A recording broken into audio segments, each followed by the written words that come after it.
नमस्कार मित्रों, मैं अद्विज्ञान मस्ती से मनोज कुमार सिंह।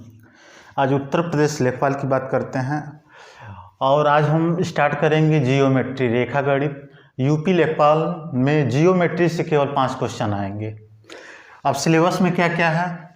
त्रिभुज हमें पढ़ना है, आयत पढ़ना है, वर्ग पढ़ना, समानांतर चतुर्भुज के परिमाप, वृत्त की परिधि एवं क्षेत्रफल, त्रिकोणमिति, पाइथागोरस प्रमेय, ऊंचाई और दूरी। पाइथागोरस प्रमेय मैंने आपको बता दिया है। आज हम स्टार्ट करेंगे त्रिभुज। ठीक है, त्रिभुज को समझने से पहले जो है कुछ बेसिक चीजें हम समझ लेते हैं। देखिए, बिंदु, इंग्लिश में इसको बोलते हैं पॉइंट। क्लियर? कई बिंदु आपस में जब मिलती हैं, ठीक है, तो रेखा का निर्माण करती हैं। इतना क्लियर? या अनंत बिंदुओं से रेखा का निर्माण होता है। ठीक है, अनंत बिंदुएं मिलकर के क्या करती हैं? रेखा का निर्माण करती हैं। इतना क्लियर?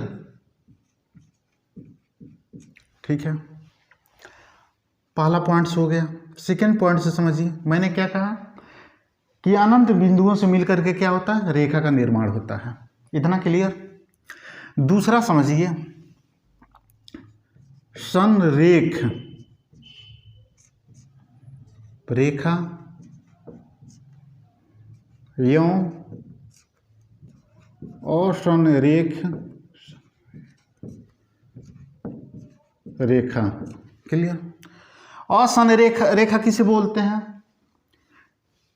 3 या 3 से अधिक बिंदु हैं जब आपस में मिलती हैं एक सीधी लाइन में, तो उसको क्या बोलते हैं? ये मान लीजिए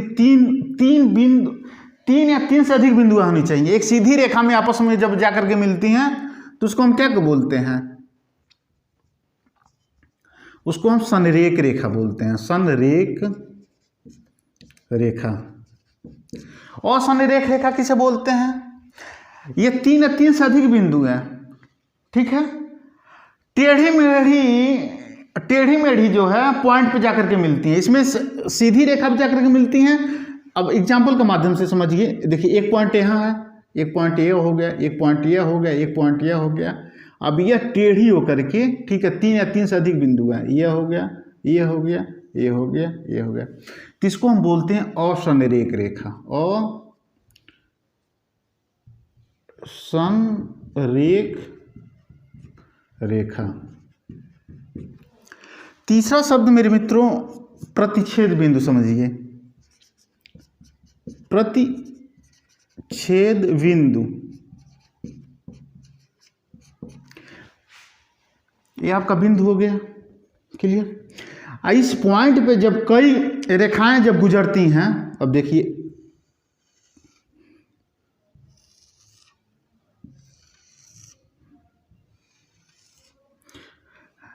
जब एक बिंदु पर कई रेखाएं गुजरती हैं तो इसको क्या बोलते हैं? हम प्रतिच्छेद बिंदु बोलते हैं।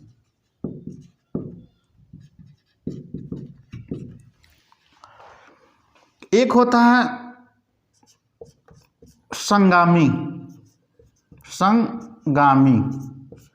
रेखा। जब हम रेखा के प्रकार बताएंगे उसमें संगामी रेखा है, लेकिन यहां समझ लीजिए, जब एक पॉइंट पे, क्लियर, जब कई रेखाएं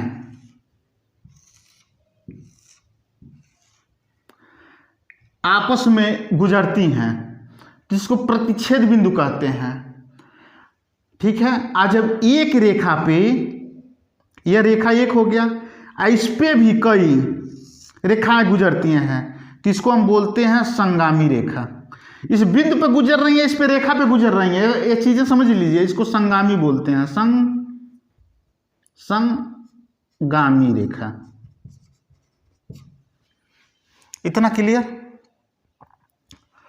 अब फ्रेंड्स, हम रेखा के प्रकार समझते हैं।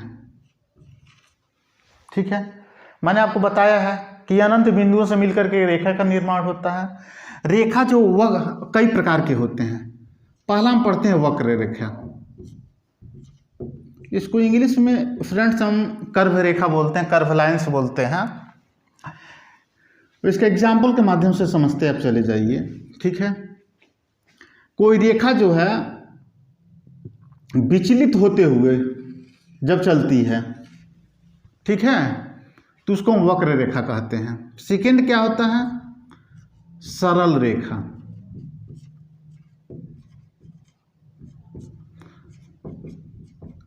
जब एक कोई रेखा सीधी लाइन में जब चलती हैं तो उसको हम क्या बोलते हैं? सरल रेखा बोलते हैं। तीसरा होता है संगामी रेखा। इसका एग्जाम्पल मैंने अभी आपको बताया है। चौथा आपका होता है समानांतर रेखा।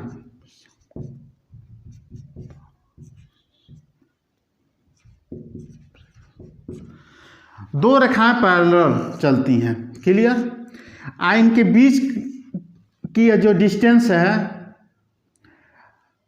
ठीक है, ये समान रहती हैं या कभी आपस में मिलती नहीं है, यह दूरियां आपस में बराबर होती हैं। यह दोनों रेखाएं जो हैं अनंत तक यह रेखाएं आपस में मिलती नहीं, उसको समानांतर रेखाएं कहते हैं। इतना क्लियर।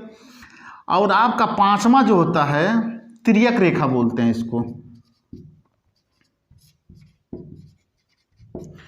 तिर्यक रेखा क्या होता है? जब पैरेलल रेखा को काटती हैं, जब दो पैरेलल रेखाओं को जब काटती हैं जो रेखा, तो उसको हम तिर्यक रेखा बोलते हैं, ठीक है। अब यही एक चीज आप समझ लीजिए कि बाह्य कोण किसे बोलते हैं और अंतःकोण किसे बोलते हैं, कि क्योंकि त्रिभुज में बाह्य कोण और अंतःकोण को समझना बहुत जरूरी है। यह देखिए, यह आपका एंगल हो गया, यह भी आपका एंगल हो गया, इसको हम बाह्य बोलेंगे और इसको हम अंतःकोण बोलेंगे। इतना क्लियर। एक बार फिर रिपीट देख लीजिए मैंने क्या कहा। बिंदु क्या होता है? जब कई अनंत बिंदुओं से मिलकर के एक रेखा का निर्माण होता है। संरेख रेखा और संरेख रेखा की संरेख रेखा, इससे कहते हैं 3 या 3 से अधिक बिंदु एक सीधी रेखा लाइन में जब जा करके मिलती है तो उसको संरेख करते हैं। वही जो 3 या 3 से अधिक बिंदु है टेढ़ी मेढ़ी जा करके मिलती हैं तो उसको असंरेख रेखा बोलते हैं। प्रतिच्छेद बिंदु क्या किसे बोलते हैं? जब एक पॉइंट पर कई रेखाएं गुजरती हैं तो उसको हम प्रतिच्छेद बिंदु बोलते हैं। संगामी रेखाएं कहते हैं कि किसी एक रेखा पे कई रेखाएं गुजरते हैं, उसको संगामी रेखा बोलते हैं। क्लियर। अब हम बात करेंगे कि रेखा, वे रेखा 5 प्रकार के होते हैं। वक्र रेखा क्या बोलते हैं? क्या होता है? यह विस्थापित होते हुए गुजरती हैं, ठीक है। यह सीधी रेखा में गुजरती हैं। संगामी रेखाएं मैंने बताया ही है। समानांतर रेखाएं, दो रेखाएं पैरेलल चलती हैं जो आपस में कभी मिलती नहीं है, इनके बीच की दूरी समान रहती हैं, यह घटती बढ़ती नहीं है। क्लियर। तिर्यक रेखा कहते हैं जो समानांतर रेखाओं को जो रेखा काटती है उसको हम तिर्यक रेखा बोलते हैं। इतना चीज़ें क्लियर। अब हम बात करते हैं त्रिभुज की। अब त्रिभुज को हम समझते हैं। हमारा सिलेबस में क्या है? त्रिभुज है, तो हम त्रिभुज को अच्छी तरह समझते हैं। हम पढ़ेंगे त्रिभुज।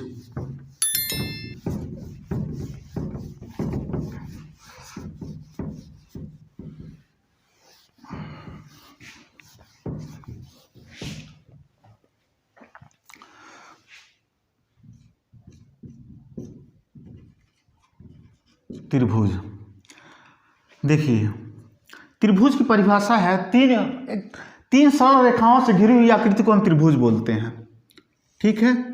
3 सरल रेखाओं से घिरी हुई आकृति को, तो 3 रेखा हो गया, तीनों घिर गए, इसको ए पॉइंट हो गया, ये आपका बी हो गया, ये आपका सी हो गया। इसको ए कर दिए, इसको हम बी कर लिए, इसको हम सी कर लिए। क्लियर। जब 2 रेखाएं एक पॉइंट पे मिलती हैं तो इसको हम बोलते हैं एंगल, कोण। इसको बोलते हैं हम कोण। क्लियर। ये हमारा कोण हो गया, ये हमारा कोण हो गया। इसको हम बोलते हैं, ए का कोई भुजा बोलेगा तो ए के सामने वाले की भुजा को ए भुजा बोलते हैं, इसको लिखते हैं ऐसे। बी का कोई भुजा बोल देते, ये बी के सामने वाले को, यह बी का भुजा हो गया। सी का भुजा यह हो गया। इतना क्लियर। इसमें कुछ फार्मूले हैं, समझिए, कुछ इसके कंडीशन हैं, कुछ विशेषताएं हैं, समझिए। पहला इसका यह है, कहता है कि किसी भी त्रिभुज के तीनों भुजाएं आपस में बराबर होंगी तो उनको तीनों कोण भी आपस में बराबर होंगे। क्या कहता है? किसी भी त्रिभुज में, किसी भी त्रिभुज में यदि इनके तीनों भुजाएं आपस में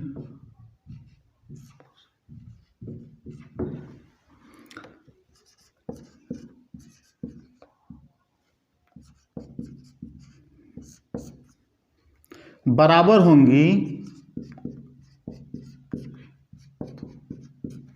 तो इनके कोण भी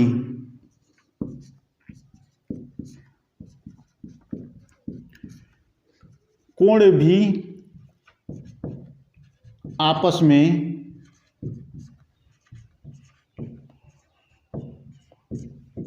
बराबर होंगे। अब देखिए, ये कह रहा है यदि यह भुजा और यह भुजा आपस में बराबर होंगे तो इनके यह कोण, यह एंगल, ये भी आपस में क्या होंगे? बराबर होंगे। क्लियर? इतना क्लियर? देखिए, कोई भी एक सीधी रेखा है, क्लियर है, तो इस पे 180 अंश का ही कोण बनता है। ये बेसिक चीजें समझ लीजिए। कोई भी एक सीधी रेखा हो तो उस पर कितने अंश का कोण बनेगा? 180 डिग्री का कोण बनता है। इतना क्लियर? अब देखिए, अब तीसरा कंडीशन देख लीजिए क्या होता है। देखिए, इसको हमने बढ़ा लिया, इसको बढ़ा लिया। क्लियर? देखिए, एक अंतःकोण होता है, एक बाह्य कोण होता है। क्लियर? एक त्रिभुज के अंदर की इस वाले एंगल को हम अंतःकोण बोलेंगे, इस वाले एंगल को हम अंतःकोण बोलेंगे, इस वाले एंगल को हम क्या बोलेंगे? अंतःकोण बोलेंगे। लेकिन इनके बाह्य वाले एंगल को, इसको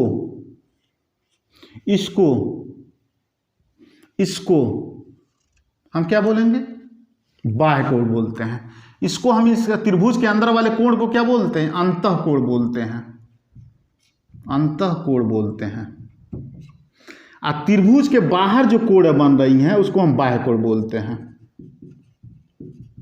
अब देखिए, यह सीधी रेखा हो गया, तो मैंने क्या बताया, एक सीधी रेखा पे 180 डिग्री का ही कोण बनेगा। ठीक है? अब मान लीजिए, पहला हमको पता है कि त्रिभुज के अंदर, अब एक देख लीजिए, इसका एक सूत्र है कि किसी भी त्रिभुज के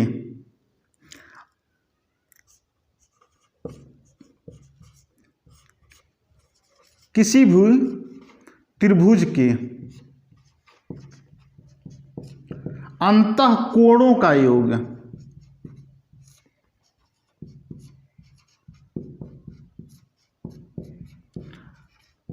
180 अंश होता है। 180 अंश से अधिक नहीं होता है। तो अंतःकोणों का योग कहने का मतलब है इसका और इसका और इसका, ये तीनों का मान, यह तीनों का जोड़ने पे जो है 180 डिग्री से अधिक नहीं होता है, 180 डिग्री ही होता है। इतना क्लियर? अब देख लीजिए, यहां पे ऐसे समझ लीजिए।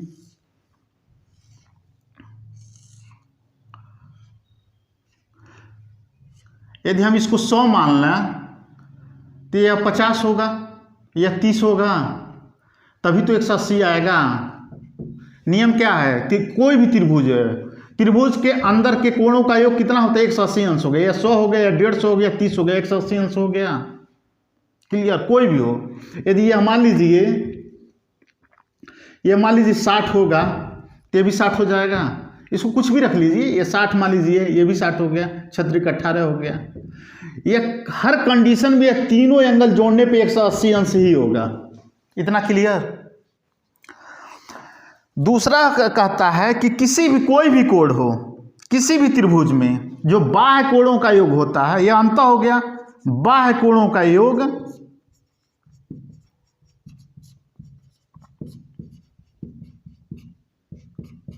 इसमें 360 डिग्री होता है। अब देखिए बाय डिग्री,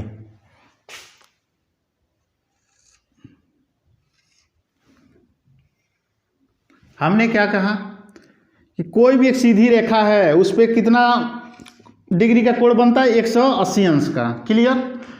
तो ये सीधी हो गया, ये 60 बना तो यह 120 हुआ, ये आपका 120 हुआ। तभी तो भाई हाई मिला करके एक सीधी रेखा बन गया, ये टोटल का मिलाकर तभी तो 180 अंश होगा, ये आपका 120 होगा। अब यह बाह है, यह बाह है, यह बाह है, वो बोल रहा है तीनों बाह कोणों का योग कितना होता है। अब ऐसे जोड़ लीजिए, 120 प्लस 120 प्लस 120, यह बाह कोण है, यह 360 होगा हर दशा में। क्लियर? थोड़ा सा इसको और समझिए, इसको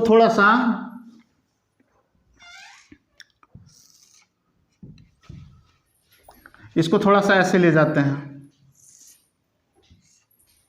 ये बाह्य कोण हो गया, ये बाह्य कोण हो गया, ये आपका बाह्य कोण हो गया। इसको ये मान लिए, इसको हमने मान लिया बी, इसको मान लिया सी। इसको मान लीजिए, हम मान लिए 100। क्लियर? जब इसको हम 100 मान लिए तो हमने कहा एक रेखा पर कितना अंश का कोण बनता है, 180 अंश का होता है। तो ये 100 हो गया तो ये 50 होगा, 50 नहीं सॉरी, ये 80 होगा। ठीक है, ये 100 हो गया तो इसको हम 50 मान लेते हैं, ये 50 मान लिए तो 30 होगा। ठीक है, ये 50 हुआ तो ये आपका कितना हो गया, 130 हो गया भाई, तभी तो 180 होगा। 50 प्लस 130 इक्वल टू 180 हो गया। यहाँ का हो जाएगा आपका 150 हो जाएगा। अब देखिए बाह्य कोण फिर भी आ जा रहा है, ये देखिए, ये 80 प्लस 130 प्लस 150, ये आपका 360 हो गया। इसको भी जोड़ लीजिए, ये अंतःकोणों का देख लीजिए, ये 100 हो गया, ये आपका 50 हो गया, ये आपका 30 हो गया, ये आपका 180 हो गया। बाह्य कोण हर कंडीशन में 360 से अधिक नहीं होगा, 360 ही होगा। अब देखते हैं त्रिभुज के प्रकार। ठीक है,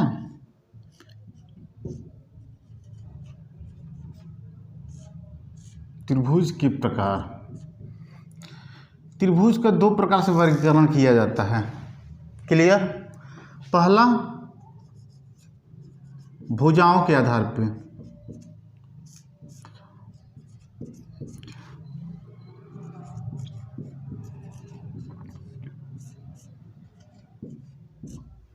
भुजाओं के आधार पर त्रिभुज कितने प्रकार के होते हैं? समबाहु त्रिभुज,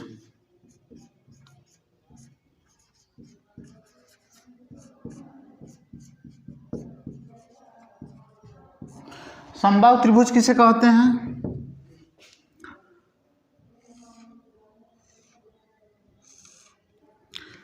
जिस त्रिभुज की तीनों भुजाएं आपस में बराबर होती हैं, ए और ये तीनों भुजाएं क्या होती हैं, आपस में बराबर होती हैं।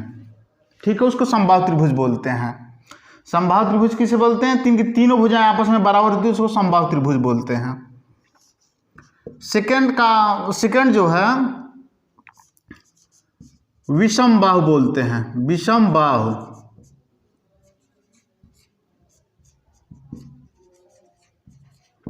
विषम बाहु त्रिभुज किसे बोलते हैं? इसमें क्या होती है, कोई भी भुजा आपस में बराबर नहीं होती है। कोई भी भुजा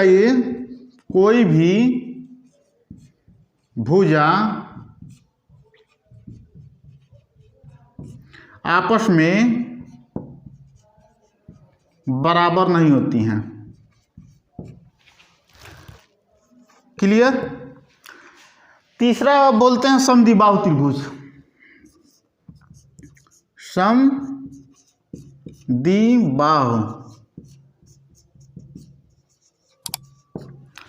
इसमें क्या होता है, इसमें कोई दो भुजा आपस में बराबर होती हैं। इसमें कोई दो भुजा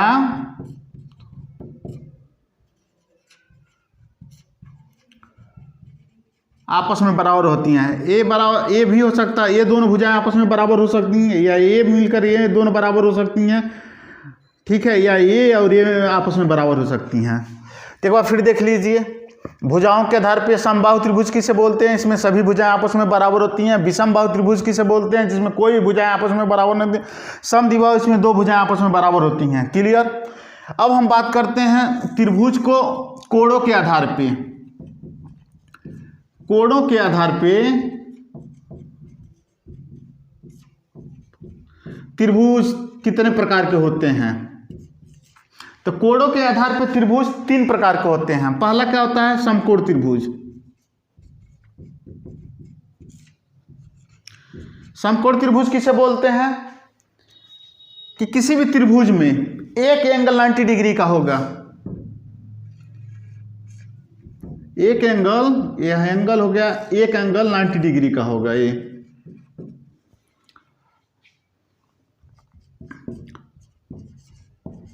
न्यून कोण त्रिभुज। इसमें क्या होता है कि इसमें तीनों भुजाएं, ठीक है, 0 डिग्री से ऊपर 90 डिग्री से कम उनका मान होता है। क्लियर। तीनों भुजाएं, ए और ए और ए, ये तीनों भुजाओं का मान क्या होता है, 0 डिग्री से ज़्यादा होनी चाहिए, 90 डिग्री से कम होना चाहिए। उस त्रिभुज को क्या बोलते हैं, न्यून कोण त्रिभुज बोलते हैं। तीसरा होता है समकोण त्रिभुज।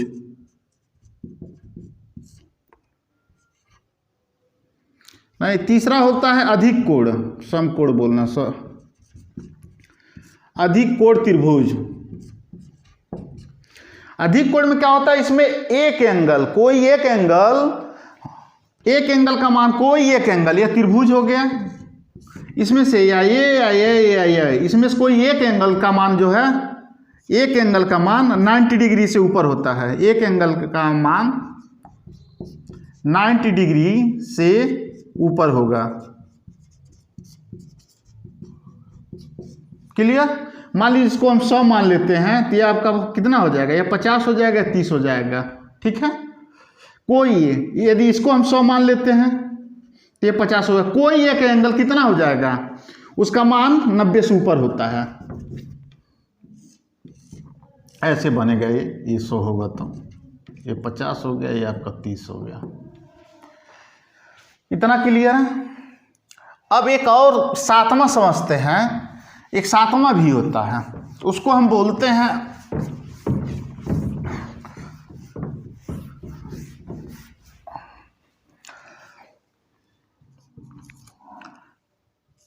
समद्विबाहु समकोण त्रिभुज। अब देखिए एग्जाम्पल देख लीजिए, ए हो गया, ए हो गया, ए। क्लियर। इसको मान लिया ए, इसको मान लिया बी, इसको मान लिया सी। देखिए समकोण त्रिभुज, यह 90 डिग्री अंश को समकोण बोलते हैं, समकोण हो गया। असमद्विबाहु मतलब जिसकी दो भुजाएं ए और ए आपस में बराबर हो, इसको क्या बोलते हैं, समद्वि समकोण त्रिभुज। क्लियर। ये आपका 90 डिग्री हो गया। इसको हमने मान लिया ऊंचाई। ठीक है। आधार को, यदि आधार देखिए, यदि एंगल इसको लेते हैं तो लंब ए हो जाता है। लंब को हम मान लिए ऊंचाई। ठीक है। और आधार ए हो जाएगा।